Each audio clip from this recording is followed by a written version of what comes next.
Hello and welcome back to another episode of Only a Bag. I apologize for it being 2 months basically since our last episode. It's been 2 months? It's been 2 months. Wow. Almost, I think. Oof, maybe more. We had actually recorded a couple of the Rome episodes that we had said we were going to put out, and we noticed that I was doing a lot of the talking. And Really, were you? That's so odd. I was not letting my guest speak. So we decided to re-record them, and then we didn't have internet to upload any of them. So we decided when we get internet, we'll start uploading them. We still don't have internet. We do not. But we do have phone data that can upload these episodes. So we figured, that'll be fine. I think, right? Yeah. I mean, it's going on right now, so I think it's going to be fine. Yeah. If you're listening to this, it worked. But I think the first thing we were playing around with what to talk about first, as far as Rome, and because we didn't really want to. I mean, we don't want to talk too much about like the museums and things like that. Which, not to say they're not interesting; they're fascinating. It's just more of the we had sort of our own ideas of what could be interesting to talk about. And maybe the first is start at the beginning, getting to Rome. We thought could be an interesting intro. Is that what we're talking about today? What are we talking about today? I should have alerted my guest to the fact I thought we were going to talk about getting into Rome today. Let's talk about getting into Rome. Okay, so I thought we were talking about gelato today, but that's fine. Let's talk about getting into Rome. Do you want to talk about gelato? No, equally interesting, getting into Rome. We can talk about gelato though. No. Are you sure? Yes, let's talk about transit systems. Pause. Okay, so tell us about, if you don't mind, we'll do gelato in another episode, I guess. Okay, let's talk about getting into Rome. Well, the part of it was too is the quite literal aspect of flying into Rome, and I think we were talking about doing or I'll do another episode about actually booking flights and things like that, because I know there is, I think when we talk to our friends, we tend to book in a different way than they do, as far as like a lot of people fly to the city that they live in. Obviously, it's the easiest thing to do is just to book a flight from your city to Rome. But I think we tend to, like, we lived in Savannah when we lived in the States, and this is a tiny town in Georgia. It's a small town, but it has an international airport, which is an important point. International meaning like? Meaning they have like one flight to somewhere that's... the Caribbean, possibly. Yeah. I'd say Puerto Rico, but that's not international, technically. Maybe it is. I think JetBlue flies there. I don't know. But we often fly from from Savannah to New York first, to JFK. JFK tends to be the airport that has the cheapest international flights. And it's fairly convenient. I mean... Well, I think that's the other thing is if you've ever gone to New York City, the JFK airport we found is to be the most accessible. Yes.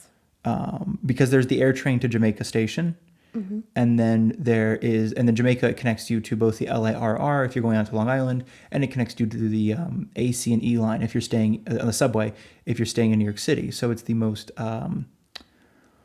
It's the most accessible, but I think it's also, it's the most accessible by train if you're in the city, but I think it's also the most accessible if you're flying into New York, because Newark has just weird flights, it seems like. And then LaGuardia is also fine. I don't know. Does LaGuardia have that?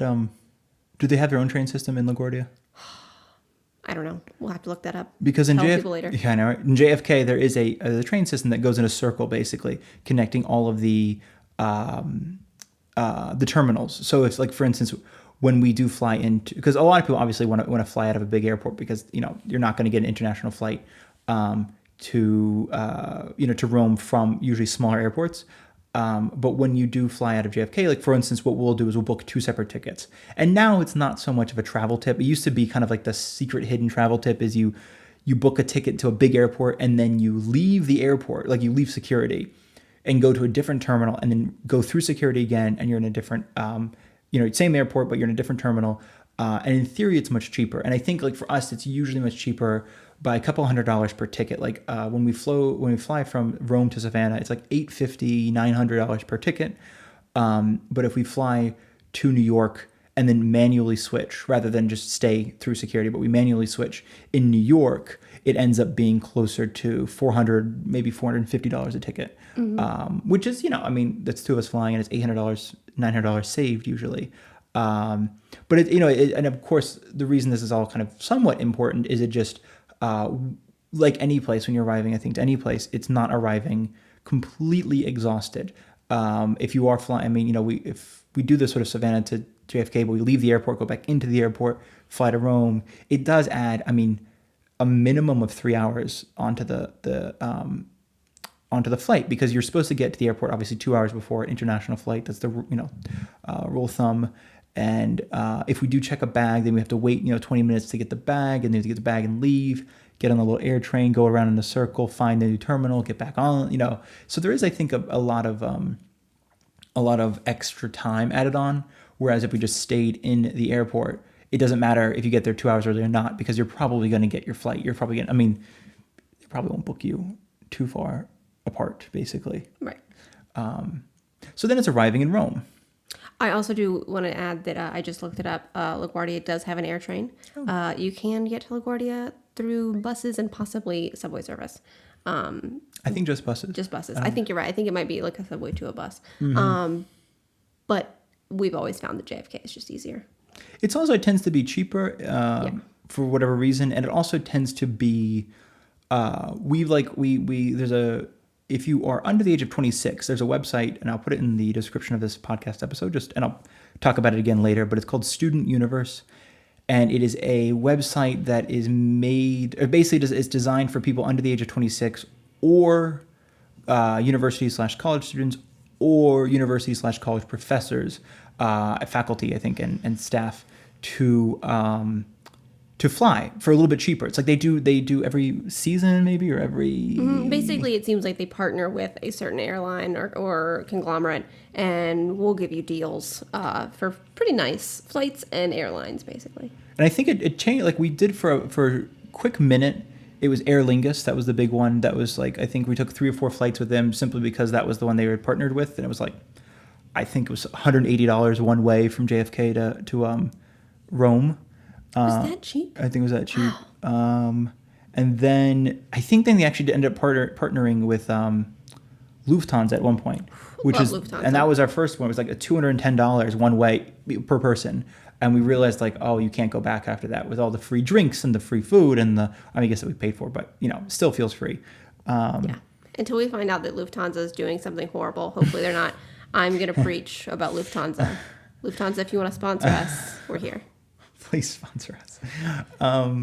So that's basically, though, it's just finding the once you find an airline you like. I mean, I know there are all these tips and tricks and life hacks or whatever you want to call them that are about taking flights. There's some sort of term for it. It's like rewards travel, I guess there's a specific term, but it's basically how to travel just off of credit card rewards. And what a lot of people do is when they hone in on that one airline they like, they try to use that credit card for all their purchases. And if you're American, then this makes a lot of sense. I think, like, we're in Italy now, where most people don't use credit cards the same way. Basically, they don't work the same way here in Italy as they do in the U.S. So you don't really get points or anything like that, or any sort of rewards to using a credit card. I don't know if there's a benefit half the time. But also, you and I have an American credit card, but I don't think we spend or make enough money to really be making enough that we're, profiting from the miles. Right. So we haven't been able to hack that yet. Well, some of them are like, it's like, oh, you get whatever it is, 50,000 miles if you spend. I think it's something like, some of them are really like huge numbers, like $18,000 in the first year. And you'll look up like these, how to spend $18,000 in the first year, especially if you don't make $18,000. And there used to be a program where you could pay your rent with a credit card, and whatever company allowed that discontinued it, I think, because it became, it started breaking some law. But I mean, some of these articles are like, ask if any of your friends are going to buy a used car and you could buy it for them on your credit card. I'm like, well, I don't have used friends. I don't have friends that could use friends. Jesus. I don't have friends that could, that could also buy this, a used car. So anyway, I think we ended up off track. We've diverged. Let's talk about getting into Rome. So getting into Rome, there are the two airports. Yes. There's FCO, which Fiumicino, and there's also CIA, which is like Ciampano or something. Yeah. Something along that. And you'll probably fly into FCO. That's their bigger international airport. The CIA is, I think, more of a regional slash European. Like if you're flying to France, you'll probably fly out of CIA. If you're flying to somewhere else in Italy, you'll probably fly to CIA. But if you're coming in and out of Rome, you're flying to FCO. Mm-hmm. Which is in a different town. It's Yes. not in Rome. It's in Fiumicino. Fiumicino. Which is, I mean, there are, if you know what Rome looks like, to the west on the coast, there's a town called Fiumicino, and that's where the airport is technically. And what you do is you fly in, and there are a couple different ways to get into Rome. I think there are 3 different trains. One is the Leonardo Express that runs, I believe, pretty much all day except for a couple hours in the night. I think it stops at like 2 a.m. It starts again at 6 a.m. But that one is probably, if you need to get in quickly and get out quickly, it's a 30-minute train ride, I think for €12 one way. And there's a discount if you travel with family or if you travel with friends. There's a discount for more than 2 people. You get it, or 2 people or more. I think you get a discount on your ticket. And then there's a couple other regional trains. There's like the Trenitalia, which is the sort of national train line here, the Frecciarossa, whatever it is, that will get you from Rome, from the airport into Rome. And that takes a little longer because there are a bunch of stops it makes between Fiumicino and Rome. But it's cheaper. It's like €6 or €7 instead of 12. And this is as of 2021, so October 2021. So for whatever it's worth, it hasn't changed in the last couple of years.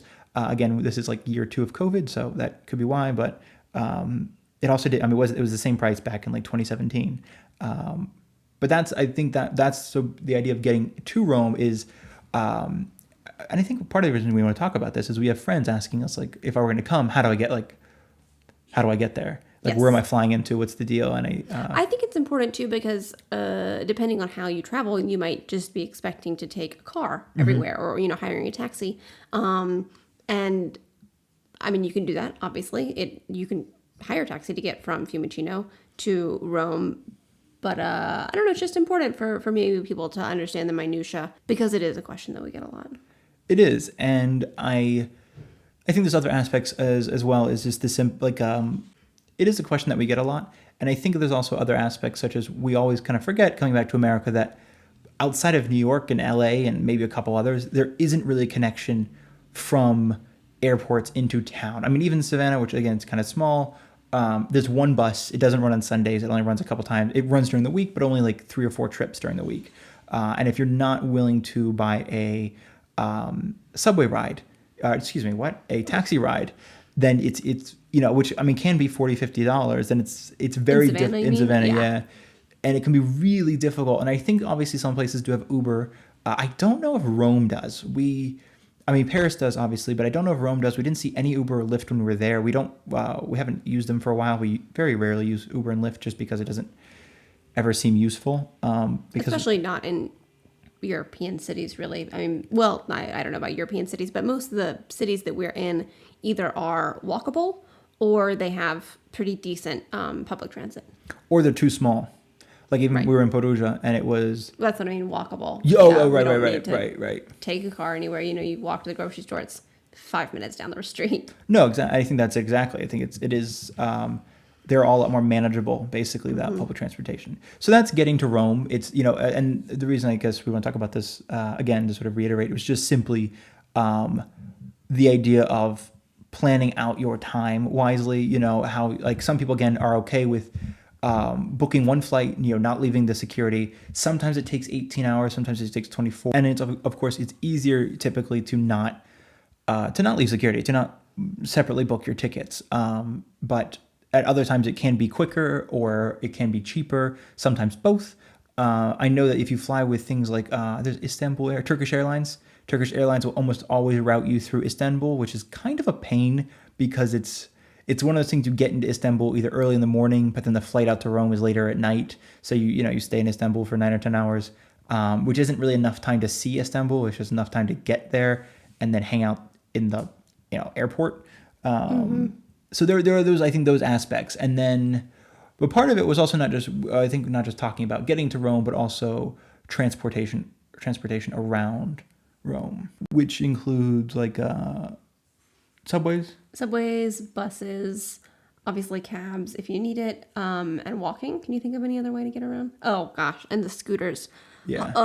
We're probably not going to talk about the scooters, but there are electric scooters in Rome as there are in Paris. They're probably in New York City now. Just be careful. There are some really silly people who don't have maybe great driving etiquette. Or skills. Or skills, and some people will just hop on these scooters thinking it's the easiest thing in the world, and it can be incredibly difficult. Just generally navigating traffic in Italy, but also there are a lot of cobblestone streets in Rome, so you'll see poor little tourists kind of jiggling down a cobblestone bridge. So we're probably not going to talk about that, but if you see one, just be wary.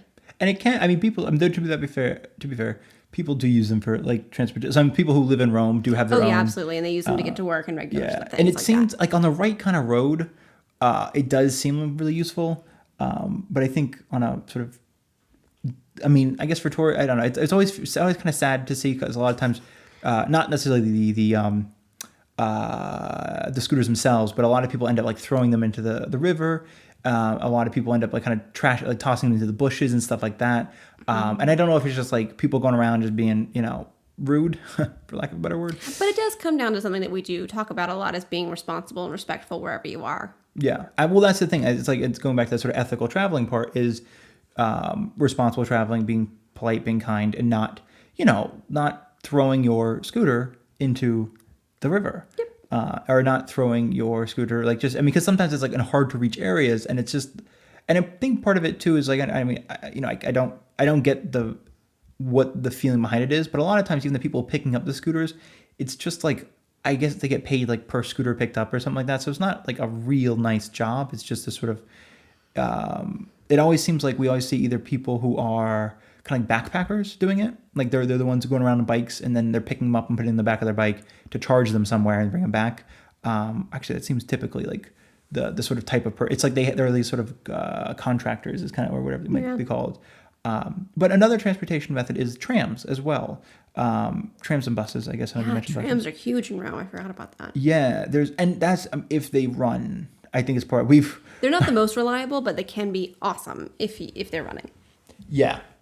They can be very good if they're running. We've spent not this year, but last year we spent the summer in Rome house sitting for someone, and there was a tram stop basically near that was the nearest stop to their house that was public transportation, and we took it all the time. I think it ran until midnight or 1 a.m. or something. It ran pretty late. And the schedules are set. I mean, it follows the tram tracks. It's very rarely did it ever deviate. If there was sometimes there was some construction going on and they would have to take a different route, but that was rare because there's often only one tram servicing one area. There are a couple places I think where 2 tram lines cross over. Mm-hmm. But I think by and large it was 1 tram per area. It's almost like the trams take you from point A to B, and from point B you'll either go by foot or take another form of public transportation, really. But they are pretty convenient. That's a good point, because then a lot of people would actually hop onto buses, because they usually brought you from one bus. From what we noticed, they brought you from one bus center. Like for instance, one was near Flaminio, near the Piazza del Popolo, and there was a lot of buses drop off and pick up there. And then the tram that we took took us all the way to Mancini, which is up, I guess, north, near the river, near Ponte Milvio, and that was another big bus depot, basically. And that's what a lot of people did. It was just kind of cut out some of the bus riding, which brings us to buses. And this year we actually rode buses everywhere because that was the only thing functioning. Yeah, and buses are so valuable in Rome. Yeah. We totally missed it the first trip. We took just the subway mostly everywhere because it's what we were used to in big cities, but the buses, awesome in Rome. They're all, I think. Yeah, no, I 100% agree. I think there is a level though of, there were a couple times we got on our normal bus, but then it didn't take a normal route, and we'd actually think one point we jumped off the bus thinking, oh god, it went the wrong way. We'll jump off here, and then the bus instead of keep going the wrong way, it actually ended up turning around and went past us. And they're like, oh, okay, we'll just wait for the next bus. And I think it was 11:30. We just got groceries, and it was 11:30 in the morning. And then we looked at the bus sign, and it said 5:30 is the next bus. and we were like, oh my god, we just made a huge mistake. That's true. It did take a little bit of a what's that episode of SpongeBob where the bus takes him down the he takes him to a different neighborhood and he like doesn't understand the bathroom signs and the fish look weird. Not that that happened, obviously. We're not in Bikini Bottom, but it did feel a little bit like, oh my gosh, where are we?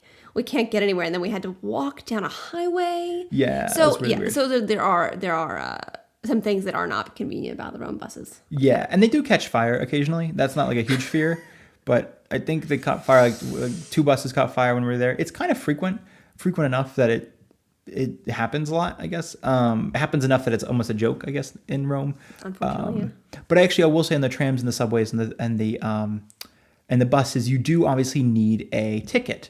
And I'm putting this like really late in the episode as far as 21 minutes in. But it's really important that you do get a ticket to ride. That's a funny song. But it's important that you do have a ticket because on the buses, they don't sell tickets. On the trams, they don't sell tickets. And on the subways, they don't sell tickets. Not that I don't think I've ever been on a subway where they sell tickets. At the subway stations, they sell tickets. And at most big bus depots, they sell tickets. Not at the bus stops, which can be really annoying because, you know, a bus might have 30 or 40 stops, but you have to either go to the very end or you have to go to the other end, or you have to go find the nearest subway station and get a ticket. The tickets are only like €50. They're actually fairly cheap and they last for 100 minutes. That's the base ticket. And that, so they last for 100 minutes, meaning once you put it in a ticket machine, Yes, sorry. that starts the clock, not when you purchase the ticket. So my suggestion is if you're going to be in Rome for a while, but you don't want to buy a week-long pass or a month-long pass, depending on how long you're there, buy a lot of tickets at one time to keep them in your pocket. And then you'll always be ready if you need to hop on some sort of transit where there is no ticket machine. especially with things like late at night, like we ended up, because we were there for a month and change, we ended up getting a month-long pass. And if you are going to be there, I think like somebody did the math on it because the day pass is not worth it and the week pass is not worth it because you have to ride the buses and the subways and all that a lot for it to be worth it. I mean, more than normal, something like 6 or 8 times a day for it to be worth it. But the month pass weirdly is worth it because it's €35, I think, plus €1 for the physical card. It only lasts the month, the 1st to the 30th or the 31st. It doesn't actually last like 30 days or 31 days. Like some places will say like this is a 30-day pass, but they call it their month pass. But this one literally lasts the month you're purchasing it in, which can be a pain because we didn't know that when we got there last year, and I think we ended up purchasing it like on the 7th, and then we had 3 weeks to use it. But as Darcy was saying earlier, we hadn't really discovered buses either, so we would walk like from where we lived all the way to the tram stop, and if the train wasn't running, then we would just basically walk to a subway stop. And there's a couple different routes that we realized when we were there this time that when you are on the bus, it cuts out, an hour and a half trip becomes 15, 20 minutes tops because instead of making this big L shape, you're just kind of cutting a corner essentially. But it is, so that's the important thing is to always have a ticket because they do random checks for tickets. They stopped it actually during COVID. And then they did let everybody know that it was going to start again by putting these little tags around just saying, have your ticket on board. We are starting the random searches again. Because there isn't like, in New York City, there's the turnstiles. And then I guess there's a bus driver that will make sure you pay when you get on board. But in Rome buses, I guess in many countries, but in Rome as well, you can get on the bus in the back of the bus, the middle of the bus, or the front of the bus, and you don't have to, and the bus driver isn't checking to make sure you stamped your ticket. So in theory, you don't have to stamp your ticket. But you should. But you because should. We've seen people get stopped and fined, basically, or given a ticket, which Yeah. they have to pay a fine on the bus because they didn't have a ticket. And it's a 50 or 60 euro ticket, and they will do it if you're a tourist. It's not like, I know some people will do it and they'll be like, oh, I don't actually live here. And they're like, yeah, we don't care. We can still get this money from you. And that kind of, again, goes back to like responsible traveling. Like try not to be the person. I mean, it's one thing if you're just, because I think there's a lot of trial and error, like messing up and being, like thinking you can get a ticket on board. And I think there's a couple times where we're like, completely befuddled the fact that we couldn't get a ticket on board. Or anywhere near the bus stop. Or anywhere near the bus stop. And you can, I should add now that I should have added, 4 minutes ago, but you can also buy them at most tabakis. And that's with like if you ever if you're ever in Italy, it's a little blue T on a sign, and it's like they sell basically cigarettes and magazines and this and that, but they also sell tickets, biglietti. So you can ask for a ticket, and they 150 for a ticket, and they're also just as good. So if you can't find a ticket machine, you can run into any biglietti and purchase tabacchi, excuse me, and purchase a ticket there. We're probably butchering the Italian language to somebody who really speaks it. I apologize. So that's actually the concept of tickets, but the biggest method is walking. Absolutely. Sorry. No, I was just going to say, before we get to walking, I want to talk about the subway. Basically, to me, it was really interesting. Well, everywhere we go that has a subway, I'm fascinated by the way it's set up. So Rome subway is basically in an X shape, isn't it? Yeah, I think that's pretty much it. Which to me, I mean, basically the first time I was in Rome, I was coming from recently having lived in New York, where the subway system is extensive. I'm not saying it's amazing, just there are a lot of tracks. But the Rome subway really is in an X shape because it is fairly new, and because, to my knowledge, I think it's older, but just not extensive. Oh, is that true? I think it's fairly old. I mean, it's 70 years old. We should look that up and put that somewhere for information. Yeah. But it's not as extensive because obviously it's Rome, and what's underneath the surface of the soil or underneath the ground there are artifacts there. So they haven't been able to excavate that much to put in the subway, because every time they do, they find something. You have to report it, which is great for archaeology and history. But it is a bit limiting, I think, for creating a subway system. I think they have an A and B line, and they're building a C line, but it has been basically been working on it for, I think, like 15 or 20 years at this point. I think they started in like the late, like in 2003 or 2004. Maybe they announced it then and they started, but it's been under construction for a while. And I think it does run a very limited run, only between like 5 or 6 stops.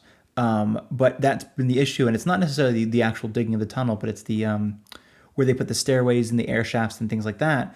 All go through artifacts, so they have to basically carefully excavate, collect, record, et cetera, et cetera, et cetera, and then they can start putting in stairwells and air shafts. Go ahead. I did just look up some information. The New York subway opened in 1904, and the Rome subway opened in 1955. Cool. So it's not that old. No, I meant it was like 70 years old still. Oh, that's true. That was a long time ago. Yeah. Yeah. Okay. I mean, it's not like, I didn't want people thinking it's like, some subway systems are brand new, like That's in the true. last 10, 15 years. But sorry, so walking. Yeah. Obviously, that's a very classic way to get around any city. And I think you're going to notice like when people go to Rome, it's like without a map in front of you, basically, it's hard, but it's like the northernmost point that people tend to go to is Piazza del Popolo. It's like the People's Square, I think, maybe. And then it goes pretty much all the way down south, like, I think to basically the Pantheon. Maybe the Colosseum is probably the southernmost point, unless you're talking like Trastevere or something like that. Like they're getting into the neighborhoods. But I think that's like when you're talking about like, oh, I went to Rome and I saw the old town and all that kind of stuff. That's kind of where people are, and it's not a very big area. I mean, I don't know if it might be a mile long, maybe not even that long. But the reason I mention is because there isn't really there's 1 or 2 subway stops in the whole that whole area, and they're not very centrally located, not very easily located. And there are a couple buses that make it a little easier, but not significantly. Not like, I mean, so we're looking at the map. It's like the Trevi Fountain is in there, Campidoglio, the Colosseum. I guess what is the Piazza del Popolo? There's a few other little. There are a few outliers, but I would say that I think a lot of people who come to Rome, most people are only there for a few days. You're not going to stay there for a month unless you're someone like us. So what people will likely see in their few-day trip is in a relatively small area, except for maybe going to the Vatican. But all of that area, I think, is the major tourist area is very walkable. Oh, of course, and I think, and that like, and on the note of walkable is, people obviously talk about shoes. What kind of shoes are you going to bring? And it's something that I don't think we really considered maybe not when we first came to Italy. But I think we just brought like shoes, like normal. We're just like, oh, I'll bring a pair of shoes or two pairs. It'll be cold, so I'll bring pair of boots and a pair of shoes. And it really didn't occur to us because when we first got here, we stayed and we basically lived in a really small town with like 1,500 people, really, really tiny. And I mean, obviously you walk everywhere. There's no public transportation in a town that small. So you walk everywhere. And then I think when we finally actually went to bigger cities, like we visited Naples and we visited Salerno and we visited Rome, is when we started realizing like, oh, we need to like invest in some walking shoes. And I think on that note is actually sandals. In the summer, it's really much easier to have sandals than it is to have shoes, in my opinion. Yeah. Just as far as overheating, having like hot feet is sort of like, I don't know, a pain. But also there are like these covering Rome. There are all these fountains that are constantly flowing water, and they're all totally potable water. There'll be a few of them that are not potable, and it'll say non-potable. It should be in English and Italian, which the Italian looks almost exactly like the English. So even if it doesn't say it in English, you'll still understand it. They say like non potabile or something. Yeah. But there are a lot of fountains, and I've noticed that a lot of people who do have sandals on will sort of, especially if it's not leather, if it's like Tevas, I guess is how it's pronounced, or if you have Crocs, or if you have like Chacos, or if you have just flip flops. A lot of people rinse their feet in the fountains just because they are they're near the ground, so it's not like somebody. You're not like wandering around inside of like a mall fountain or anything. Yeah, or they're not like sticking their feet in like the water, which by the way don't actually go into any of the fountains. To be clarified, there are it's illegal to do so. You'll notice that people do it a lot, or they see it in movies and they're like, oh, I'm going to do that. It is illegal. It will definitely get you arrested. The artistic like Trevi Fountain, like don't go in Trevi Fountain. But what you're saying is the things you can put your feet in are like little water fountains that basically you can fill up your water bottle at. They're all on street corners and stuff. Won't mistake it for an actual fountain. Like, because sometimes when I say fountains, I do mean the ones that have a sculpture or something like that. That's all illegal. But the ones that are, and I think even those, and I don't quote me on this, I think those are supposed to be potable water as well. But there are a lot, like even random nice sculpted fountains on street corners you can drink from. If you're ever in doubt, just kind of wait to see if anybody else starts drinking from it, and then you're good.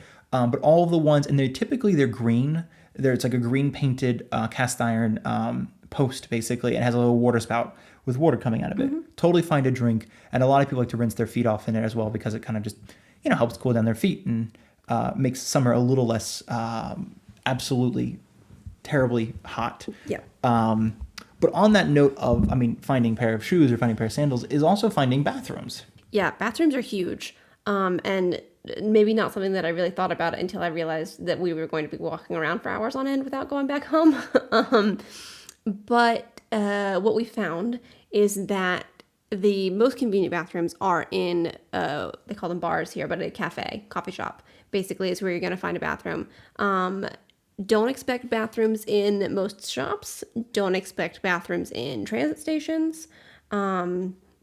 You're going to have to go to a bar, basically. And there are some, like little public bathrooms that are in little boxes, I guess, like on the street, which is something that you'll find in a number of cities in Europe.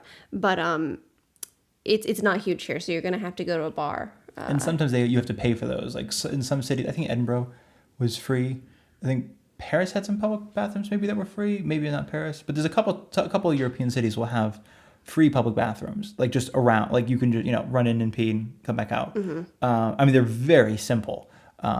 It's mostly just porcelain and that's it. It's just like a very easy to clean sort of industrial bathrooms. But specifically in Rome, whenever you go into a bar, you're probably going to have to buy, you don't have to buy a coffee always to use the bathroom, but it's nice too. And it's €1 usually. So that's what we do. But you might have to ask. If you go into a bar and you don't see the bathroom, it doesn't mean that they don't have one. You just might have to ask. So learn how to ask, c'è un bagno qui, basically. Yeah. Or posso usare il bagno. And one great little place that we went into, it was shotgun, tiny little, almost the size of a walk-in closet in America. Great little older guy running it. And I asked if there was a bathroom. He's like, oh, yeah, it's up the stairs. And the stairwell was super 2 narrow, feet wide, maybe. And you go up this little winding staircase to the attic. through a couple of rooms, and there was the bathroom. Yeah. Well, I think there's a lot like that. It's like I don't know because somebody mentioned to us like if you run a bar, cafe, restaurant, you're legally required to have a bathroom available. But we have been in places we've asked for the bathroom and they're like, oh, we don't have one. So I don't know if it's just they're sort of flying under the radar or if it's more of just the they were saying they don't have one. They meant like it's out of order or it's broken. But don't be afraid to ask, essentially. Yeah, don't be. And I think it's especially especially if you're coming like in the summer or the fall, but when other people are around, I think a lot of people do expect people to ask about the bathroom.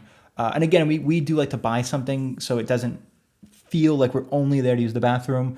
And also we notice if it's like if you're at a bar or cafe around like like a subway station, it's a little bit almost easier to find one because it seems like a lot of people come out of the subway needing to use the bathroom, so they'll go to the nearest bar, and we've had a lot of luck with that, like trying to find the nearest or second nearest bar to a subway station. But again, we like I think there's like we went to some markets actually almost all markets have bathrooms, like the big indoor markets will have bathrooms. But even if you go to like the Porta Portesi market, it's an outdoor flea market. There's no bathroom there, obviously.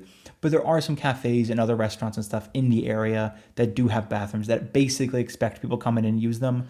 And again, it's always a hunt. It's always like, it's never going to be like a door in the wall. It's always like, oh, it's downstairs and you have to cross the street and you have to go up and you have to go past the steam pipes. And it's, Yeah. it's a total, like It's an adventure every time. It's always an adventure. And something that we do, especially if you're going to be there more than 2 days or 3 days, is to kind of like keep a list of where the bathrooms are. It sounds ridiculous. But we definitely got to that point where we're like, okay, we're going to go to this area, in the neighborhood for an hour or 2 hours. We're going to walk around. And it was always nice to just be like, because, when you're out, you might want to get a beer. You might want to get a drink. You might want to have a coffee. You might want to get a pastry or a slice of pizza. And we'll talk about all that food and drinks in another episode. Mm-hmm.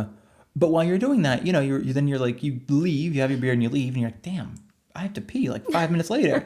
And I think sometimes we'll go back and we'll ask, like, hey, I know we just left, but can we use the bathroom? But sometimes it helps just to be like, oh, we're in this neighborhood. Okay, I remember this bathroom up here. Yeah. And it's such a silly thing. And there are apps for it now, actually, like Find a Bathroom app. But I've noticed, and it's something that like I tell people, like my biggest piece of advice to someone who is mostly backpacking traveling, like just walking, but like anyone who's walking around a city, it's never have to walk around when you have to pee and never have to walk around while you're hungry or thirsty. But it's like if you have to use the bathroom or if you're hungry and thirsty, you're going to enjoy the city far less than if you're full and you have peed. It's like it's such a silly thing, but it's just with other stuff weighing on your mind, it feels more stressful. You're like, oh my God, this is I love the Coliseum. This is so lovely, but I really need to pee. Yeah. And on that note, if you are if you're just like, I have to pee and there's nowhere around, this is ridiculous. You are allowed to, like I think in all of Italy, I don't think we've been somewhere that is banned, but like public urination is legal in all of Italy, to our knowledge. And you'll notice it a lot of times, especially around like bars and clubs and sometimes even restaurants. Like people would go step outside on the street, like near a dumpster or along against the wall or something and pee. And most times it's men, sometimes it's women as well, and they're just gonna in an alleyway peeing or something. But it's like no one really seems to care. There's not like no one's watching them saying like, oh, what are you doing? Like, come on, don't do that. It's just sort of like the general like, oh, okay, you gotta pee. We all gotta pee. Yeah. So if you are somewhere where you're just like, this is ridiculous, I'm about to piss myself, then you absolutely can just pee and until they change that. And sometimes I think they do have like certain areas you're not allowed to do it in, or certain like events and stuff. But from our asking around knowledge, like asking people like, what's the deal with the people peeing everywhere? But also but also just noticing, like just looking at people, it seems like for sure that, you're allowed to just pee wherever you are. And, especially if you have to go. But on the note of using actual bathrooms, I do want to make sure people know that you should probably bring toilet paper, bring a little pack of tissues with you, those little travel packs of tissues. A lot of public bathrooms in Italy specifically, don't have toilet paper. Public also meaning like in restaurants and bars and cafes. Sorry. So private, just public. Places that aren't people's homes that are bathrooms often don't have toilet paper. Or toilet seats. Or toilet seats. Yeah. Be prepared for that. They often don't have hand towels. Sometimes don't have soap. So if you need those things, You might need to bring them with you. They got better during COVID because a lot of them started putting soap in the bathrooms, and a lot of them Yeah, put they were their hands. mandated too for COVID. Yeah. Yeah. But still no toilet seats, and still no yeah, a lot of women here tend to bring toilet paper with them. That's like the kind of classic, if you need toilet paper, bring it. But yeah, there's no toilet seats, and a lot of it I think is just to make it easier to clean. So no cafe here is cleaning toilet paper off the ceiling or taking toilet paper off the, like kids going in there wetting their toilet paper and throwing it on the ceiling. I think it's also just I don't know, maybe cultural. They just, not cultural that people don't use toilet paper here. That's not what I mean, but cultural, like I run the bar. I don't have time to go put more toilet paper in there. And then definitely things like time and cost. It's a. Some of these guys are not making huge margins anyway, so spending 10 euros on toilet paper that might be misused or clogged up their toilet or something is just sort of a pain that nobody needs, basically. But that's mostly it. That's just, walking around, kind of keeping track of your feet. Because I think a lot of people, that first day they walk around, they have a lot of energy. They're excited. They're excited to see things. They don't really they're like, oh, it's fine. It's be good. Oh, I'm a little sore, but no worries. And it's that next morning where they're just like, I can't walk at all. Yeah, be careful not to wear yourself out, and bring the right kinds of clothes and shoes as much as you can. I know for you, shoes are a bigger deal. You're a taller person. You put more wear on your everything. But it is important for everybody really to don't concern yourself with how cute you look, maybe, but think about how you're going to feel and how that will affect your experience. Yeah, I think because a lot of people do, especially walking around there, it's like they opted for the sort of cute shoe over the more, not even ugly shoe, just sort of I wear a lot of the minimalist barefoot shoes because it's supposed to be better for my back or something. I don't know, man. I hope so. But that's, so I wear a lot of that kind of stuff. And then I think I have a pair of leather shoe, just Clarks, that I bought years ago that are still holding together. And then I think we both have Tevas that we wear as sandals. And so it's we're not the, coolest dressed people as we walk around with our Tevas and our. But to that point, I was just saying, maybe you don't concern yourself with being cute, but do think about what will make you comfortable. Like in the summertime, I wore a bunch of sundresses, and obviously I looked like a regular person. I don't love, sports fabrics or hiking fabrics or anything like that for regular wear. So I think I looked cute and I was comfortable, but not that doesn't really matter, I guess. Absolutely. No, I think that's it entirely. I buy there's all these used markets, and we'll talk about it in another episode, both used markets in Rome, but just used markets in Italy in general. But I always kind of go for those linen shirts. That was a big thing. And if you're going to buy, I'll mention this in the other episode. I figure I should mention it now, though. If you are going to buy linen shirts in Rome, try to do it from a used table or something. They are a little bit more, in all the used markets, they are a little bit more particular in the sense that they do weed out the nice brands and the linen shirts. Most other places we've been to, most other towns, because almost every town has their own market, and almost every market has a used clothing table, and it's usually done by somebody who's traveling to all the different markets, and they'll be, because usually every market day it's a different day to allow the vendors to show up. So it's we've lived in places where it's a Friday, where it's a Saturday, where it's a Wednesday. It's just that way the vendors can show up to all of them without having to fight between, do I want to go to the slightly bigger city or do I want to go to the slightly more wealthier city, or not even city, town, village, really. And in Rome, though, going back to the shirts thing, it is a kind of just a pain to, you're weeding through all these used clothes looking for a linen shirt and you don't find them.